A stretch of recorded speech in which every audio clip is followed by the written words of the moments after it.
Hello, everyone, and welcome back to another episode of the Barely Bookish podcast.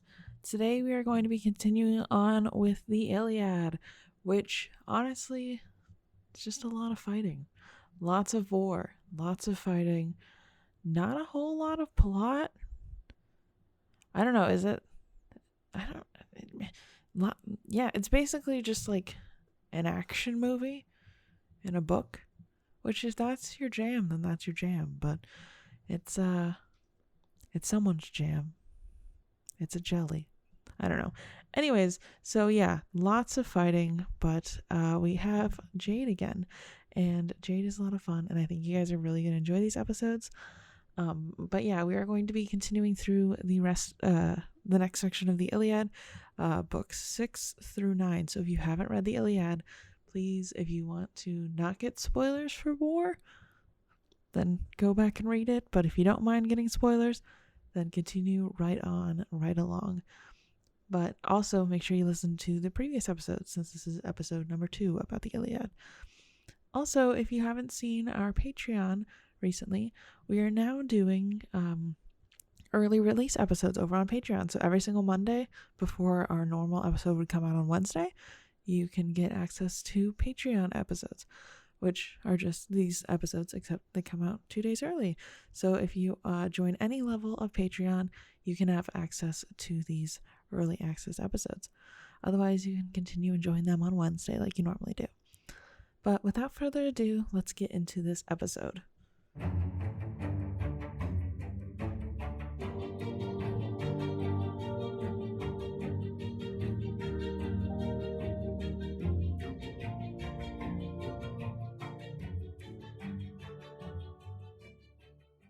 Hello, everyone, and welcome back to the Barely Bookish podcast. We are once again talking about the Iliad, and we are joined again by Jade from About a Book podcast.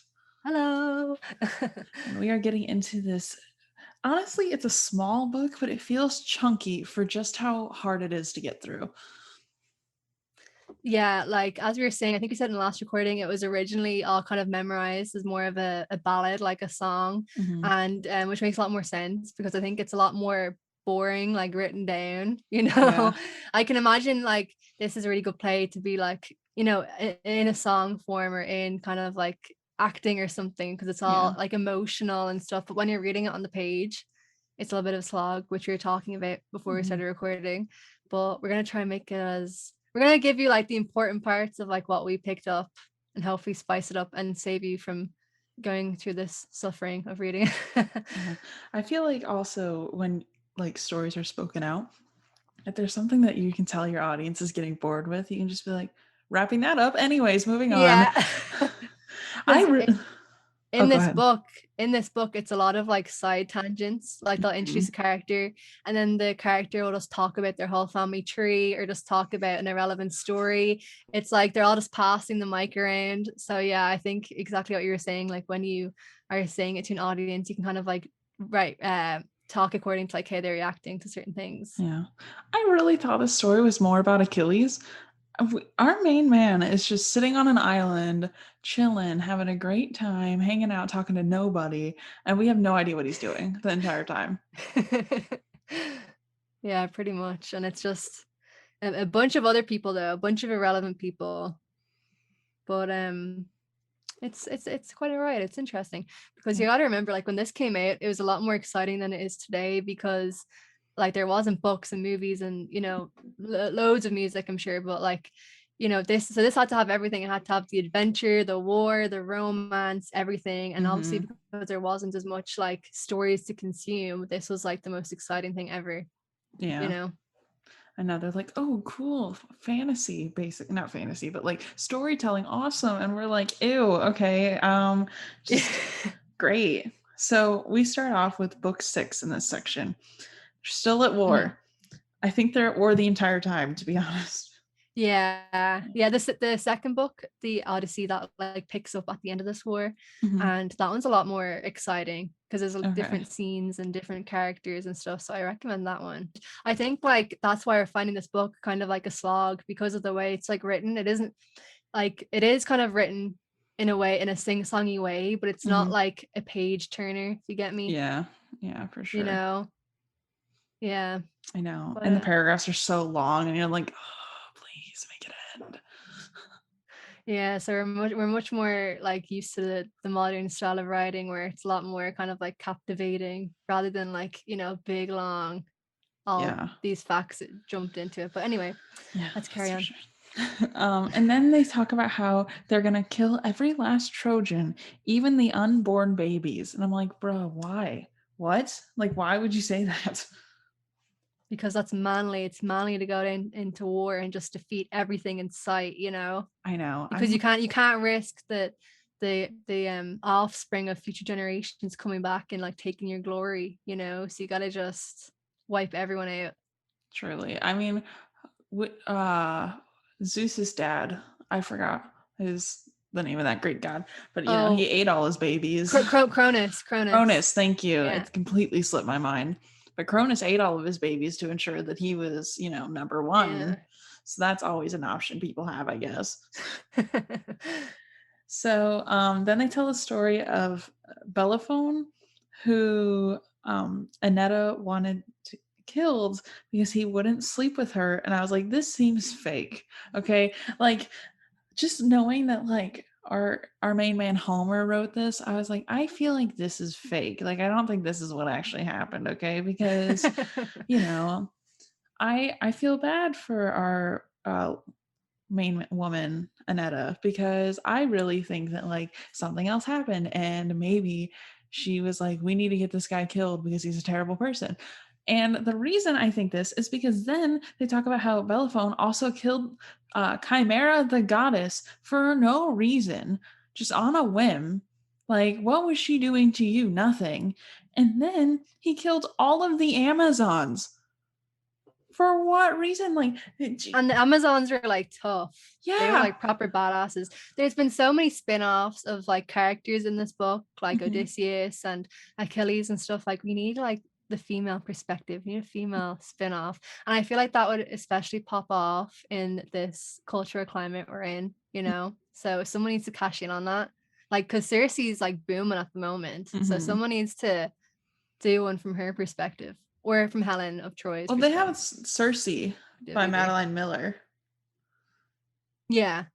So, That's like like, popping off. yeah, I want one on Chimera. I want one on all of the Amazons, but not Wonder Woman. Like, I like Wonder Woman, don't get me wrong, but like, I want specifically Greek god Amazons during that time period, and I want that book. So, if it exists, at Barely Bookish on Instagram, Twitter, let me know. I need to read it because, I'm sure it does. It must do. yeah, someone had to have had this idea before us, right? So then this man had 3 kids, and then the gods grew to hate him. And I was like, you didn't grow to hate him when he killed Chimera, killed all of the Amazons. Like, that was your first sign, you know? So That's, don't ignore the red flags. yeah. They tell you. And this story proves it. Yeah, the gods were like, those flags look awful pink to us. Anyways, so then apparently 2 guys are like the offspring of one of them's the offspring of this guy. The other one is the offspring of like the king that gave him safe passage or whatever. Hmm. And they're like, hey, even though we're on other sides of this war, let's be friends. And these people are, oh, Diomed and Hector. I didn't really realize that. I just wrote this and then I got to the end of this chapter. I didn't go back and review my notes All I before. wrote, all I wrote was like bromance. Yeah, So I amazing. totally forgot who they were. I thought it was sweet, in the middle of this like this war landscape where everyone's dying. They're just like making a cute little, a truce, forming a Spoiler friendship. for the end of this reading. Um I'm just I'm then just I'm just making sure they're listening. I'm just trying to draw them in. yeah, this that doesn't really go to plan. The bromance fades quickly, I guess. So then Hector goes home and he's like, okay, listen, all the ladies of Troy. For some reason, all the ladies listen to Hector. I'm not really sure what that's about, but whatever. And he tells everyone that they've got to start praying because the war needs it. And I was like, cool, Hector. Awesome. There's a couple times in this, though, where I really wonder how much because my translation was written in like, let me double check before I say it. What could be a lie? Hold on. Okay, so this translation was like written in early 1900s to like late 1800s, okay? Mm-hmm. And so the thing I noticed in a lot of my translation is that there felt like there was a distinct Christian influence on it, where there's like multiple times that they refer to like heaven and the heavens and Hades as like down under. Whereas, like, in my understanding of Greek mythology, that wasn't really at play. Like, it was like the gods are on Mount Olympus, but there didn't seem to be like a heavens per se. You know what I mean? Yeah, there was like if I can remember correctly, I really hope I'm not giving false information because last time I studied classics was like 4 years ago. But there's the underworld, which isn't actually like underground. It can be Hmm. kind of like, I don't know where they find it in like a random opening on their travels or something, you Hmm. know. And then there's Mount Olympus, which is like just for the gods. And then there's the I can't remember what the word for it is now. Ugh, but there's like the Elysian fields and like, all these different kind of like levels of heaven. It's not so much like heaven's up and hell's down, if you get Yeah, me. yeah. Yeah. So that's really interesting that like your book has that like perspective on it. I think mine is a penguin and it was Hmm. published in 1987. Hmm. And I didn't notice much like praying. I saw like, sacrifices to the gods and Hmm. omens and stuff, but yeah, I didn't really see a Christian interpretation of it. I think that's what we were saying in the last recording as well, that like the edition you get is really important and like the translation. Yeah.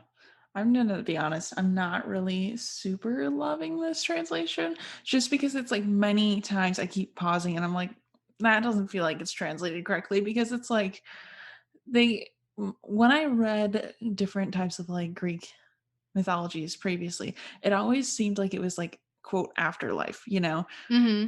depend and like mostly like the older religions, it seems like there was an afterlife, but not necessarily that it was you got raised into the sky when you died. You know what I mean? Yeah. Like, Norse mythology, they've got the tree. I forgot what the tree Yeah. is called, but like you move along the tree for your different realms and stuff like Yeah, that. like I think in the if I can remember correctly, the Greek is like the river Styx. Yeah, I'm pretty sure it's not being like raised up as Mm, in the Christian perspective though. I think it's kind of like, yeah, on a river or something like that, you yeah. know. Because Yeah. and then there's a time where he says, the translator says that like messengers of the gods came down, and I'm like,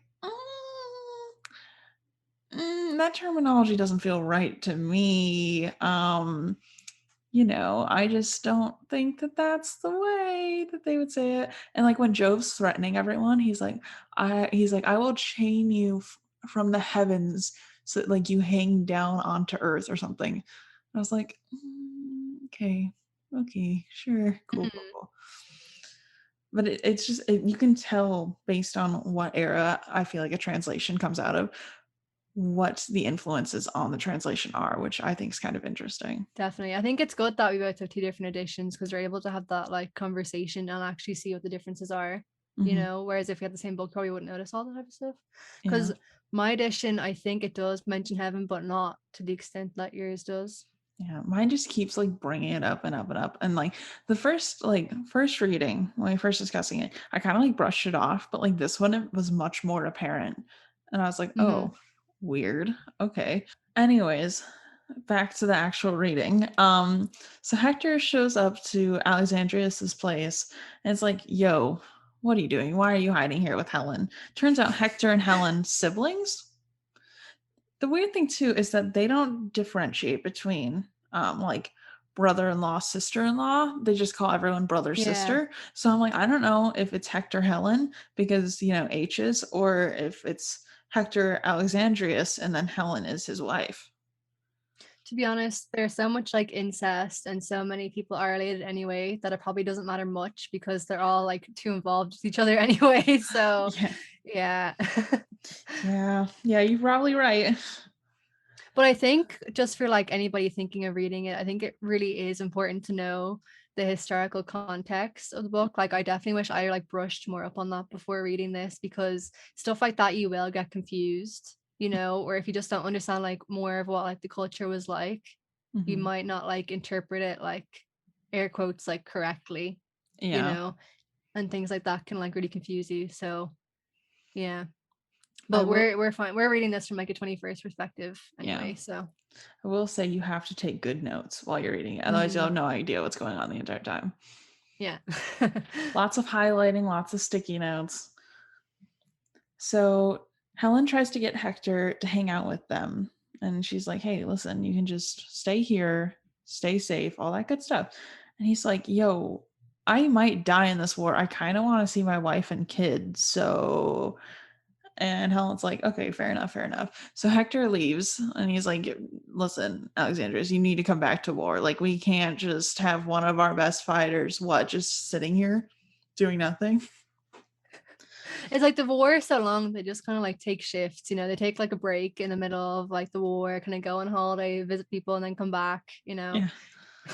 It's Very like, different to what it's like today, I'm sure. I know. Well, it's like what? This year war went on for like 10 years, right? Mm-hmm. I Yeah, so I mean, guess it makes sense. yeah, like if they stayed at war the entire time, like their kids would grow up, like move out by the time they get back home from war if they start at the beginning. Like if your kids Especially for Odysseus, like in the Odyssey, because Mhm. after the 10 years war, he takes 10 years just like, you know, traveling around the world, getting the cultured experience pretty much. Like, Yeah. yeah. I So it's can't blame mad. him. I don't blame him at all. Like after war, I couldn't imagine just being like, okay, time to go back home and pretend to live my normal life. Mm-hmm. So Hector finds his wife and kid, and Hector's wife's like, please stay home. My entire family's dead. Her 7 siblings, both of her parents, everyone she loves is dead except for Hector and her kid. And Hector's like, no, because then I would be a coward, and I'm not a coward. Yeah, that's actually what I wrote in my notes. I said that like dying in war is like the best thing ever. Mhm, It's like the most honorable thing. And like dying outside of war is like really like embarrassing and shameful. So mhm, like he's literally choosing like the honor of dying in war over like spending time with his family, which sounds like a crazy, crazy concept to us like now, but it mhm. was like quite understandable back then. You know, like Yeah, maybe she was like, oh my God, like he's such an honorable guy, like such a masculine, stereotypical guy, wanting all this like war honor, you know what I mean? But you know, he's like, yeah, I don't want to, I'd rather fight in a bloody war than hear that baby cry again. That's probably what he's thinking. I'm not getting up for yeah. night feeds. I'd rather fight in a war. Yeah, I'm like, ew, toxic masculinity at it again. That's basically that's the subtitle of this book, toxic masculinity, because that's all it is. Literally. I know, like Joe's like, yeah, I will just decimate everyone who even tries to be against me if you're a god. Okay, thanks, bye. So Hector's kid is afraid of his armor, and I kind of felt bad about that. I was like, oh, Hmm. and they just like take off his helmet so his kid will actually recognize him as a person. Yeah, there is some like kind of sad or like emotional moments like that in the book that like Hmm. it's really easy to glance over, especially if you're like us today, like trying to get through all the chapters really quickly. I know. But like it really is like, I suppose, like if you're going to be pretentious, like an evocative book. Yeah, for sure. There's like you could honestly very easily deep dive into this novel, I think. Like you could do a whole like podcast on like each book. So you could literally do like, I don't know Mhm. how many books there is, like 24 or something, but Something like that. yeah, you could do It's not like going to be this podcast, I'll tell you that, but no. someone could do it. Yeah, we're not the people for that. Yeah, We're just cherry picking the parts. I know. I'm finding the parts I like that I want to talk about, and we'll talk about those. But like, don't use this. You can use this podcast for your English class if you want to. But like, I'm not saying that I'm the expert. Okay, Yeah, me read it neither. Like yourself. anything I say about Greek mythology in this, just like do a Google search just in case. Yeah, we're doing it based off the Tumblr post we read in 4th grade. Okay, like. So Hector's like, I'm going back to war, and his whole family is already mourning him, even though he's still alive. And I'm like, ow, okay. Well, she's lost like, what did you say, 7 siblings or something? Yeah, and both of her Yeah. parents. Yeah. So she's just like, he's a goner, you know. Yeah. I can't even imagine. Plus, like, in this book specifically, I don't know much about how the world really was, but like the women in this book are basically just trophies. So like she's mourning her husband to the like knowing that she's probably gonna get like given to someone else as a trophy later on. Yeah, and even if he does come back, can you imagine how like traumatized he'd be? Like, it's Yeah. crazy. It's quite sad if you think about it. So, moving on. Moving on. Now we are on to book 7. So Hector and Alexandrius are returning to war together. Two homies just, hanging out. And all of the Trojans are like super pumped about this. They're like, yeah, it's our boy Hector, our boy Alexandrius back at war once again. Bunch of people are dying, as per usual. Yeah. Lots of details on the people that are dying, but like again, they're mentioned at the point of their death, and then they're like, by the way, this guy, owned a bunch of land. It's his father's only son. With this, the line is gone because his father cannot bear any more children. And you're like, okay, Yeah, cool. it's like, okay, that is sad, but you never mentioned him before, so don't expect me to care, Yeah, I you know? know. Like I'm getting a little like callous to it, because I don't care. Yeah, but as well, like as you were saying before, the historical context, like I don't know, but like maybe back then these people were like well known a bit more. Mhm, Like it might have been kind of like a TV series where you're like, oh, I remember that other story about him, or like, oh yeah, that guy was mentioned in this or something. mhm. So maybe it was a bit more like relevant back then, but for now, just skip that portion because it's, Yeah. if you're reading it. I remember I was listening to just a plug for a different podcast, the Spirits podcast episode, where they were talking about Russian folklore. And they were saying that like there's three main characters that appear in a lot of their folklore. And Mhm. so every time someone sees them, they kind of know who they are already. Like there's always a witch, and I forgot her name, but she's always bad. And then sometimes she'll help out the main character depending on the story. But it's like everyone knows who she is when she comes into the story, which I think is kind of Yeah. cool. Yeah, exactly. It definitely makes it more like realistic. And I Yeah. suppose like as well, I'm not totally sure what the belief was, but this is kind of like seen as like half myth, half factual. Mhm. So people probably would have been familiar with some I also characters and it made it more realistic. I think it's kind of strange just because, I am American and you are UK? Irish. Irish? Irish. Okay. Okay. I was trying They, if to you ever come to Ireland, do not say that. You'll get I was like kicked trying to out. remember where in Dublin like I Oh yeah, was, it's like and I'm it's like, in the Republic. Key okay. key fact.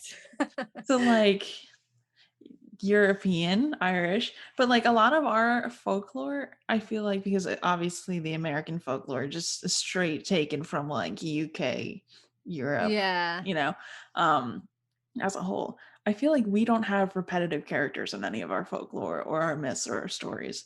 Like I feel like that is not an experience that we got to have. So I feel like I have a Yeah. harder time understanding it. You know what I mean? Yeah. Like which like folklore are you like referring to? Like I just mean in general, like when I think about fairy tales that I grew up with or that were ever like told to me as kids, like obviously we mostly got the Disney ones, but like yeah, even like Brothers like Grimm type stuff. yeah, like thinking Yeah. back on all that, there wasn't like repetitive characters. And I don't know if it's because being an American, our country's not old enough, like since it's been colonized. It was Yeah. older before us, obviously, but like since it's been colonized, we didn't have a whole lot of storytelling, maybe. Like I'm sure maybe, there is like in Native American folklore, mhm, which like I don't know anything about, yeah. but I know in Irish folklore we definitely have like very strong like folklore and a lot of recurring characters, and it's like still like a very important part of like our culture today. Oh, maybe it's just because I'm American and like they basically were like, okay, leave all the storytelling in Britain. They can have it. And then like they just decided not to bring anything. I feel like Americans don't have a culture. Like, is that mean to say? Like, I feel like No, I it's mean, too I don't young. I don't want to get hate for it, but from like an outsider's perspective, people kind of say Americans don't really have a distinct culture. Like Mhm. obviously there's like subcultures in America, but Yeah. just like the basic like white American, they don't really have like, your culture is more like I suppose around like like nationalism, like Mhm. 4th of July and that type of thing, but it's not so much like folklore. and that type of Yeah. thing, if you get me. I think it's basically because once America was colonized, it became like a melting pot. Even before, because like there's so many different Native American traditions because everyone's so spread out because it's such a big country that I think it's hard to have a universal culture in America. You know, it's a lot of different people in one really large like our entire country is bigger than England, it's bigger than Ireland, smaller than Yeah. Russia. I think it's smaller than Russia. But like Like you can travel from one point in Ireland to like the highest point in like 4 hours or something, mhm. maybe like four, like maybe 5 hours. But like that's why, like, this is like off topic, like put this out or whatever. But like when people in America are saying like, oh yeah, like I'm in a relationship, like my boyfriend lives like 2 hours away, so like not that far at all. I'm like, are you joking? Like in Ireland, we call it long distance if you're like 40 minutes away. Oh my Like goodness. because everything's just so close. Like if someone's in another county, like so that would be like maybe an hour away or something, you'd be like, Mhm. that's long distance. But like it's just crazy how I far literally everything is in America. yeah, I Um commuted to school and it took me an hour and a half, and I lived an hour and a half from my school. that was me for college, was mostly Yeah. due to traffic though, more than like actual distance, Yeah, if mine you was get like me. 50 kilometers, which is or 50 miles, sorry, which is more in kilometers, but I don't know that conversion off the top of my head. Hmm. I think it's like 80 kilometers. That feels No kind of idea. wrong. I have I no don't know. idea. I I'm just not very like we're on the wrong system. That's not a podcast. It's not That's the your podcast. culture. That's your culture, you know, just Literally. being different. I know. It's like they basically were like, hey, we're very mad at England. So we're going to switch the side of the road we drive on. We're going to scrap their entire system that made quite a bit of sense. Um, and we're going to pour their tea in the harbor. And that's American culture. Yeah, pretty much. From an outsider's perspective, anyway. I know. It's fine. I love it. Makes no sense. Anyways, Side tangent, just I like in the know. Iliad. Literally, basically, this podcast is a Iliad podcast now because I take a lot of side tangents and it's fun. If anyone wants to hear me talk about the messed up American system, I'm here and I'm ready to rant about it. Anyways, And shameless plug, but if everyone wants to hear about Irish folklore, my latest podcast episode is about that. It's about fairies. Check it out. yes, Anyway, yeah, I need that's all more about the Irish Irish folklore. folklore. I need more Irish It's folklore. great. I'm very, very biased, but in my opinion, it's the best folklore. And that all the other countries just take inspiration from us, which definitely isn't true, but that's what I like to believe. I know that's a big mood. There's literally like a folklore museum in Ireland called like the Leprechaun Museum, and it's all about folklore because it's just like such a strong part of like our identity as a country, I guess. Like Yeah. that brings in like a lot of tourism. But anyway, side tangent over. So when I go to Ireland, I need to go figure out where that museum is and I go to the Guinness Museum as well. yes, Guinness my Storehouse. cousins did that when they were in Ireland because I didn't get to go to Ireland when I was in Europe, but they got to go to the Guinness Museum and I was like, regrets, I want to go. Anyways, back to the Iliad before I start talking about Guinness. So it sounds like they're trying to go the champion route again, but Hector is like, okay, listen, I'll be the Troy champion. And I'm like, Hector, you just told your wife that, you'll like, you were like listening to her talking about how she's worried you're going to die. And then you're like, forget that. I'm still going to go to war. Also, sacrifice myself for the country, the entire country. I'm the champion now. And then no one wants to fight Hector. Everyone's looking at this guy and they're like, can someone like call Achilles? Because I'd rather die than fight Hector. So the king basically tells everyone to draw straws to figure out who has to fight Hector. And everyone's like, I hope it's Ajax. Like, it'd be really great if it wasn't me and instead it was Ajax. And then, Ajax pulls the shortest straw and now he has to fight Hector. And he's like very pumped about this. And I'm like, why? Obviously, we're already getting the idea that Hector is like number one here. Yeah. I don't know. I didn't even. I didn't even pick up on that observation.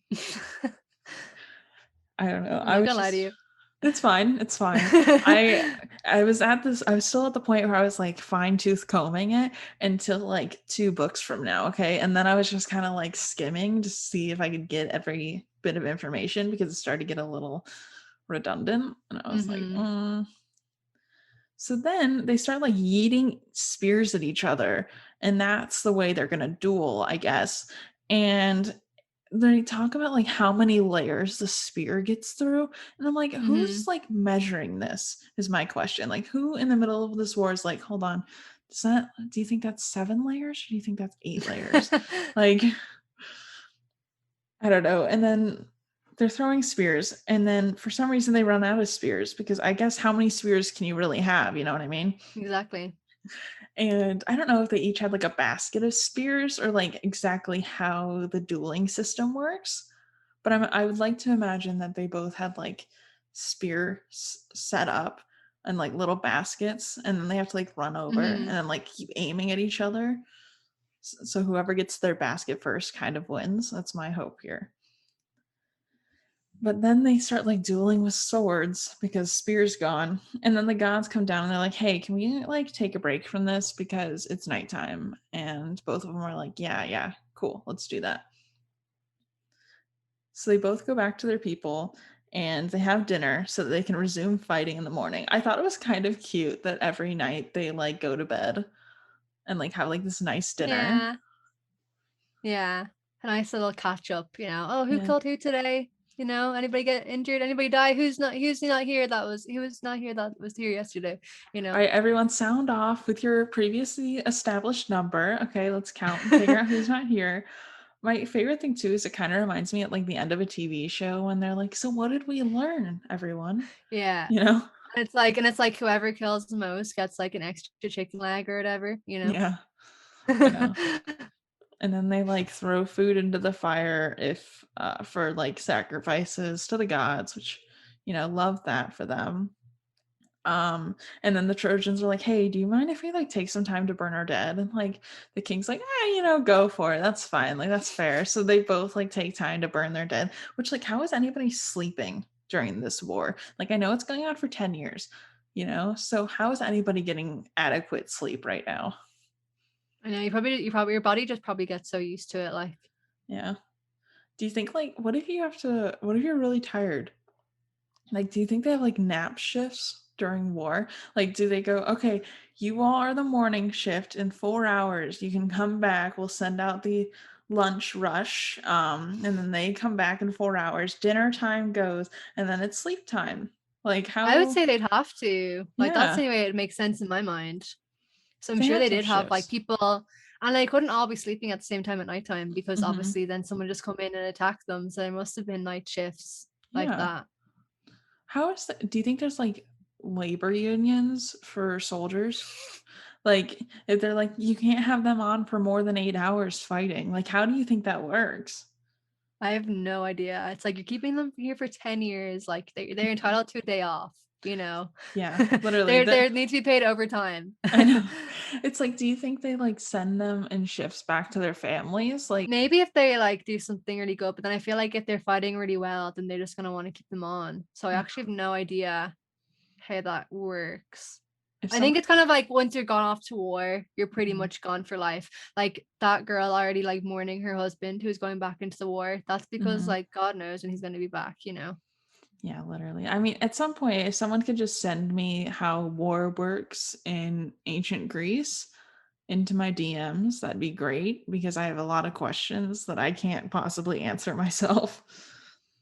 And I feel like if you were to research it or Google it, it'd just be like a big slog of like all Mhm. this technicalities that I wouldn't understand. But Oh, I would deep dive way too hard. Like it would get to the point where I would know what their like meal rotation schedule is, and that's not healthy. Okay, like I've got other things I have to do. So if someone wrote a thesis about this, just send it directly into my inbox so I can just like read someone who already did the research. That would be great. So then we're on to book 8. Jove tells all the gods and goddesses that they are not allowed to help in this war anymore. And like Juno, not too happy about this. Obviously, if you have a proper translation that doesn't use Roman gods for some unknown reason, I'm talking about Zeus and Hera.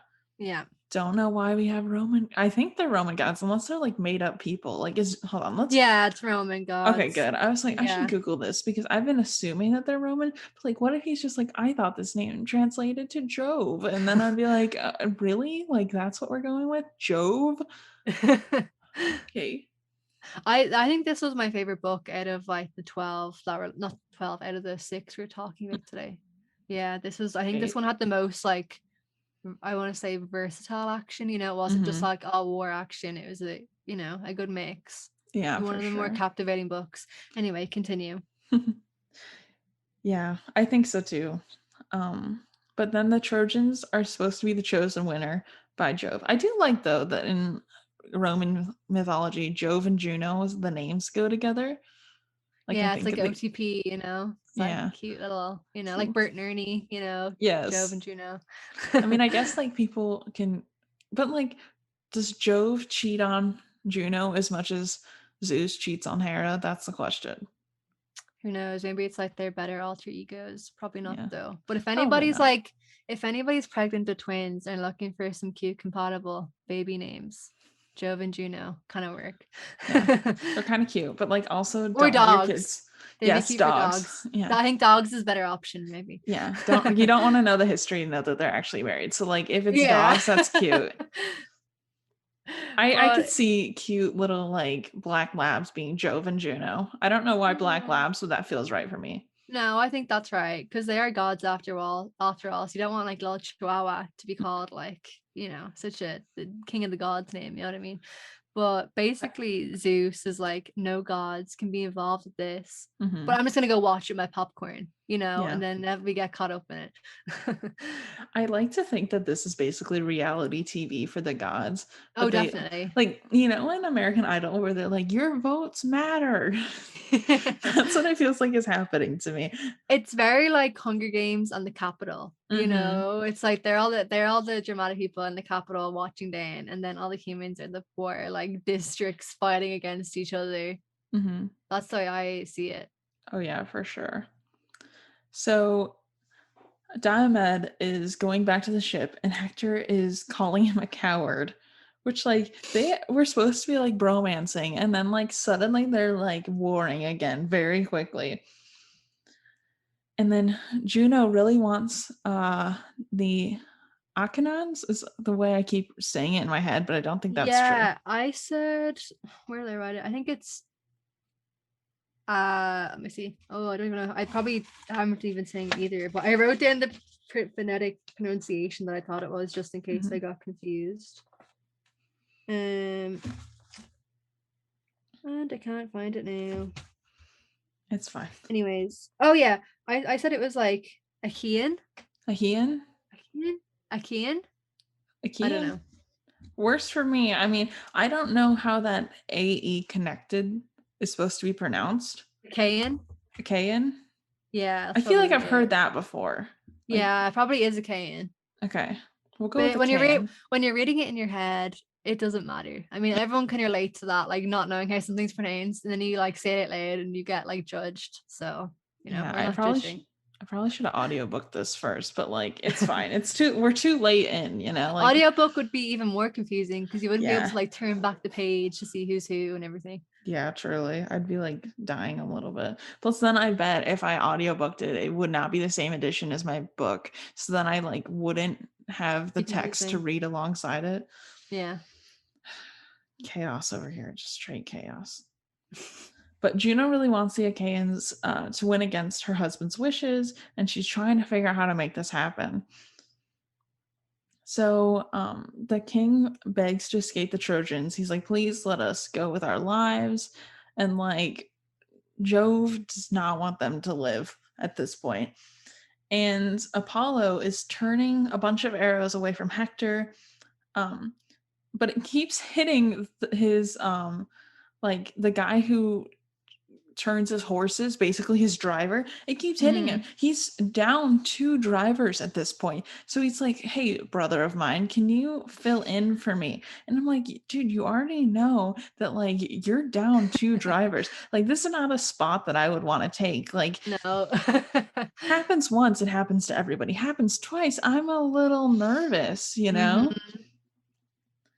So, Hector is just chasing everybody out of Troy.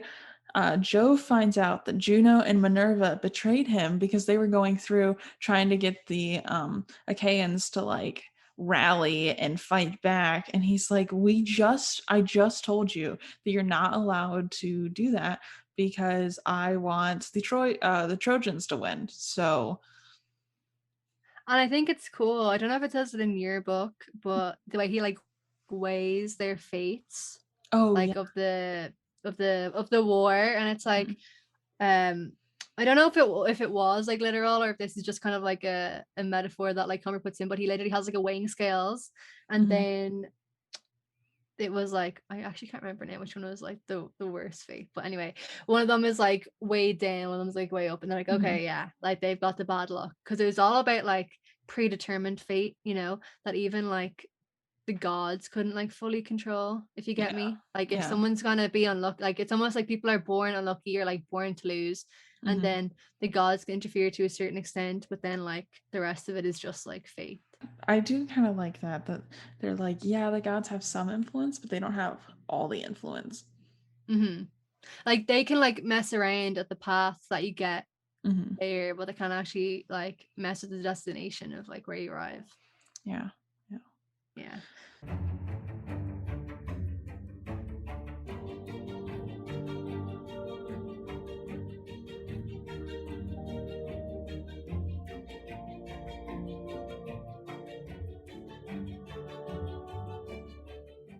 Thank you all so much for listening to this episode of the Barely Bookish podcast.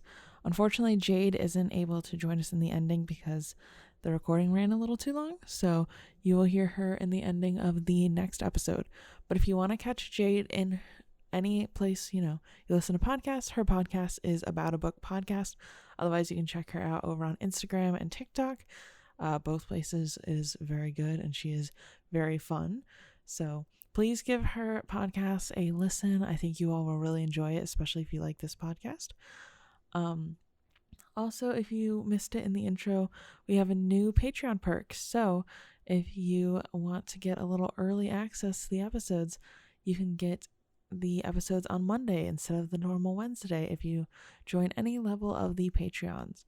Also on Patreon, if you are a $10 a month member, you get an exclusive episode every single month. So next month, on the first Friday of next month, will be Heartless, and we will be joined by Leah from YA Book Chat, and we're just going to be talking more about Alice Wonderland and the Heartless by Marissa Meyer, which if you haven't read that book, I highly recommend it. I think you guys would really enjoy it. But it's honestly the best villain origin story, like villain point of view. I guess she's technically a villain, but yeah, it's a really good one. I thought it was really well done. I honestly just love Marissa Meyer as is, but you'll hear me rave about it on the episode, so I'm not gonna rave about it twice. But yeah, if you want to hear that episode, go check out the Patreon. It's patreon.com/barelybookish. Everything will go to helping support this podcast and all that great stuff. But yeah, so check it out for early access to episodes. Check it out for the monthly exclusive episodes. And I will catch you all in this next episode of the Iliad. Bye!